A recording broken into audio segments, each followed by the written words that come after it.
కేంద్ర గౌరవ సేవా సంఘం ఆధ్వర్యంలో ఈ నెల 27న ఉత్తమ ఫలితాలు సాధించిన విద్యార్థులకు బహుమతి ప్రదాన కార్యక్రమం ఉంటుందని సంఘం అధ్యక్షులు బుద్ధ శివాజీ తెలిపారు.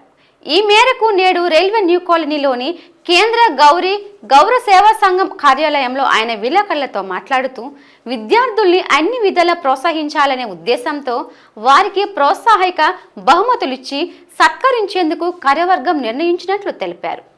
10th సహా ఈ ఏడాది ఇంటర్ సెకండ్ ఇయర్ అన్ని గ్రూపుల్లో ఇంగ్లీష్ తెలుగు మీడియంలలో 80% పైగా మార్కులు సాధించిన వారికి, అలాగే Polycet, EAMCET, NEET, IIT, GATE, ICET, ECET, AIEEE, AUCET, LAWCET, APRJC, PG CET ఉత్తమ ర్యాంకులు కనబరిచిన వారికి ఈ పథకంలో అర్హులు చేస్తామన్నారు. ఉత్తమ విద్యార్థులకు గౌరవ జాతీయుల్లో ప్రముఖుల చేతుల మీదుగా వారి తల్లిదండ్రుల సమక్షంలో సత్కరించనున్నట్లు తెలిపారు.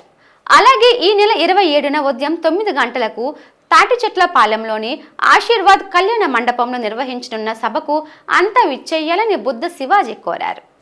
వాళ్ళందరినీ సత్కరించుకోవడం కూడా మా తాలూకా అభిమతం కాబట్టి, సంఘం తాలూకా ఉద్దేశం కాబట్టి కార్యవర్గం అందరం కలిసి ఆ వచ్చిన పిల్లల్ని కూడా ఒక బహుమతి, ఒక మెమోంటో, ఒక సర్టిఫికెట్ కూడా ఇచ్చి వారిని కూడా సత్కరించడం వస్తుంది.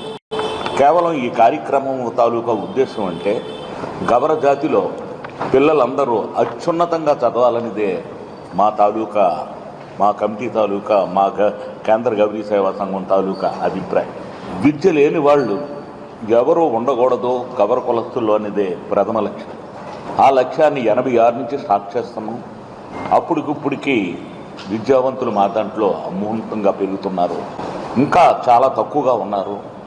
ఆర్థికంగా కొద్ది ఇబ్బందులు ఉన్నాయి కాబట్టి వాళ్ళకి సంఘం తరఫున అట్టడుగున్న పేదలకి, ఆర్థిక సహాయం లేని వాళ్ళకి పూర్తిగా 10,000 చొప్పుని స్కాలర్షిప్ ఇచ్చి వాళ్ళని చదివించడానికి సంఘం కిందటి సంవత్సరం నుంచి ఈ మహత్తరమైన కార్యక్రమం మొదలుపెట్టి మా జాతి వాళ్ళు ఈ అవకాశాన్ని ఉపయోగించుకొని మంచి ఉత్తీర్ణులై మంచి చదువుకొని మంచి ప్రయోజకులు అవ్వాలనేదే మా కోరిక.